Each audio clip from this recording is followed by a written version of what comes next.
Sehingga saat itu waktu ada keinginan untuk amandemen, apa jawaban saya? Apakah bisa yang namanya amandemen itu hanya dibatasi untuk urusan haluan negara? Apakah tidak melebar kemana-mana? Ya, sekarang ini kenyataannya seperti itu kan? Ada yang lari ke presiden dipilih oleh MPR, ada yang lari presiden 3 periode, ada yang lari presiden 1 kali tapi 8 tahun, akan kemana-mana seperti yang saya sampaikan. Jadi lebih baik tidak usah amandemen.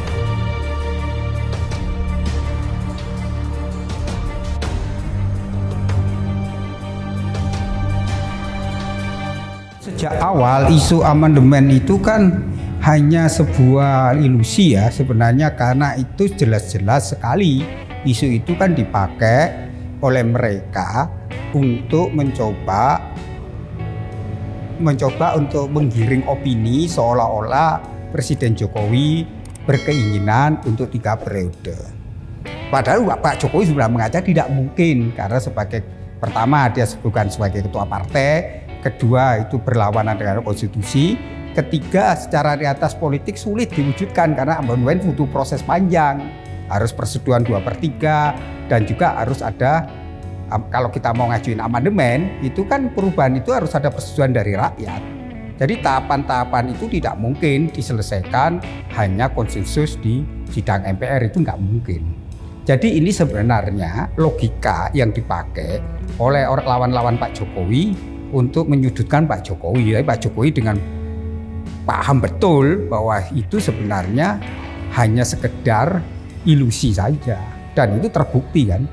Nah, kalau PDIP dan Gerindra tidak mendukung ya sulit, karena jelas secara parlemen tidak bisa terpenuhi, dan kedua tidak ada alasan karena ketua-ketua partai juga ingin jadi presiden. Karena periode setelah Pak Jokowi ini semua ketua partai punya peluang yang sama, jadi itu hanya ilusi yang tidak mungkin terjadi. Jadi politik itu kan logikanya kan kayak logika politik. Lah logika politik itu kan tawar-menawar. Dalam politik itu akhirnya konsensus. Dalam konsensus itu adalah ketiga partai-partai politik punya ambisi ingin jadi presiden, ya untuk peluang untuk amandemen 3 periode sulit sekali terjadi. Jadi sebenarnya isu ini hanya permainan retorika politik lah, yang tidak perlu ditanggapi secara serius. Jadi kalau kita bicara politik ya perebutan kekuasaan. Lah untuk merebut kekuasaan orang menggiring opini. Kalau opini itu laku di publik, dukungan publik, maka akan merosotkan kredibilitas seorang yang sekarang berkuasa. Ujung-ujungnya politik itu kan begitu. Maka dalam politik ada seni merebut kekuasaan, tapi seni merebut kekuasaan tidak boleh mengalahkan cara. Jadi kan banyak sekarang isu-isu yang berkeliaran itu tanpa data, fakta, asal ngomong, tapi tidak ada analisa yang dalam. Urgensinya, misalnya urgensi untuk 3 periode sebenarnya tidak ada urgensinya. Jangan sampai alasan COVID yang dipakai, enggak. Dan Pak Jokowi menegaskan berkali-kali dia tidak berminat kok. Jadi kan politiknya harus tarik sumber utama. Kalau Pak Jokowi nggak berminat kan ya nggak mungkin bisa dipaksa. Nah, tapi dalam politik kan selalu seni kemungkinan terjadi. Lah itu kan salah satunya memang dari pengamat politik yang mengatakan bahwa kalau 3 periode itu lebih aman karena situasi kita dalam menghadapi COVID butuh kestabilan politik. Tapi kan logika terbaik pengamat politik itu, karena dasarnya hanya kepentingan. Politik itu kepentingan.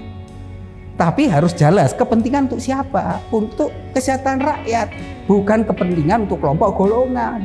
Nah persoalan kita ini ketika politik tanpa etika yang terjadi adalah politik itu kehilangan yang disebut nalar politik. Jadi politik itu hanya udah saya dapat apa, saya memperoleh apa, itu bahaya. Kalau seperti itu, apa bedanya politik itu dengan kekuasaan yang absolut? Jangan sampai politik itu akhirnya jadi kotor karena ambisi-ambisi pribadi. Politik itu pelayan publik. Lah, dalam pelayanan publik, politik itu selalu harus mampu membawa yang disebut 3 hal pokok. Politik itu harus punya yang disebut etos. Etos itu lebih kepada politik itu harus punya kinerjanya apa? Pelayan publik. Pelayan publik berarti dalam politik bagaimana kebijakan-kebijakan itu harus mampu menjatakan rakyatnya. Kedua, punya patos. Patos itu berarti dia ikut menderitakan penderitaan masyarakat. Yang dipikirkan adalah masyarakat, bukan partai, bukan golongannya. Itu berpolitik. Yang ketiga, dia punya logos pengetahuan. Pengetahuan akan apa? Politik itu menyangkut etika, kepantasan. Jadi kalau menyangkut kepantasan, 3 periode itu sesuatu yang tidak pantas, tidak layak. Karena tidak sesuai dengan konstitusi. Dan Pak Jokowi paham itu. Makanya isu-isu yang sengaja digulirkan itu sebenarnya kan hanya untuk sebagai sebagai jualan politik lah. Politik itu adalah yang namanya mulia. Ketika politik itu untuk kesejahteraan masyarakat. Jadi berpolitik itu kan akhirnya hidup ini berpolitik. Jadi kalau kamu nggak berpolitik, ya kamu dipolitikus. Jadi mengapa politik penting? Karena menjadi hajat orang banyak. Jadi kalau orang nggak ada diatur, ya orang buang sampah sembarangan. Ada regulasi pengaturan sampah, itu politik. Jadi politik itu sampai hal yang terkecil. Jadi orang mengatakan politik kotor, itu bagaimana politik itu dimaknai. Kotor ketika politik menggunakan segala cara. Padahal politik itu mulia. Jadi orang berpolitik itu sudah jadi dirinya sendiri. Maka dalam politik selalu dikatakan bahwa kalau kamu ingin jadi politikus, kamu sudah selesai dengan dirimu. Kalau tidak, ya kamu akhirnya menjadi politik, jangan jadi komoditas. Kalau dia menjadi komoditas, maka politik terjadi yang seperti saat ini. Jadi kalau orang mau masuk dalam politik, dia harus selesai dirinya. Kalau enggak, dia menjadi benalu negara. Artinya apa? Yang grogoti. Karena kalau politik tidak siap dirinya, ya jadi transaksional seperti ini. Maka ke depan kita harus memulihkan disebut kehadapan politik. Kehadapan politik apa? Gugus insting yang mengenai cara berpikir, bertindak, benar relasi.